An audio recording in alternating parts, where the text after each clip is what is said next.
राज्य आगामी 3 दिन वर्षा संभावना आसंता 25 तारिख जाए स्वल्परू मध्यम धरण वर्षा हेब एने पाणीपाग विभाग पक्षर पूर्वानुमान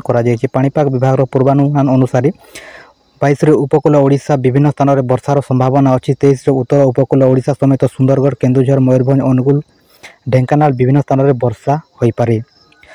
24 उपकूल ओडिशा समेत मयूरभंज सुंदरगढ़ केन्दुझर अनुगुल ढेंकानाल कंधमाल विभिन्न स्थान में स्वल्परू मध्यम धरण वर्षा अच्छी 25 उत्तर उपकूल ओडिशा विभिन्न स्थान में वर्षा हो पारे बोली आकलन कर 26-27 समस्त अभ्यंतरण अंचल में राति तापमात्रा बढ़िया सह हालुका वर्षा हेब बोली वरिष्ठ पाणीपाग विशेषज्ञ प्रोफेसर सुरेंद्रनाथ पशुपालक कहते घन कुहड़ी रही पागरे मुग बिरी चिनाबादाम रे जो पोक लगे आशंका रही सरिष पाउंसिया रोग और आंबरे डाहाणी पोकर बढ़ी पारे बोली से सतर्क देते सोयापाणी परिवेश केन्द्र निर्देशक शरद साहू पूर्वानुमान कर 30 तारिख राज्य में मेघुआ पाग रही 24 तारिख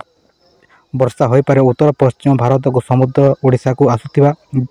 पवन प्रभाव में वर्षा हेब सेहीपरि पाग मेघुआ रहिबा सह शनिवार राज्यर अधिकांश स्थान में राति तापमात्रा बढ़ी पारे एसहित शीत अनुभूत होता राजधानी तापमात्रा 19 डिग्री टपी गोपालपुर में 20 पारादीप रे 19 कटक रे 17 फुलवाणी 15.5 बरगढ़ 15.4 डिग्री दारिंगबाड़ी 14 डिग्री होईची।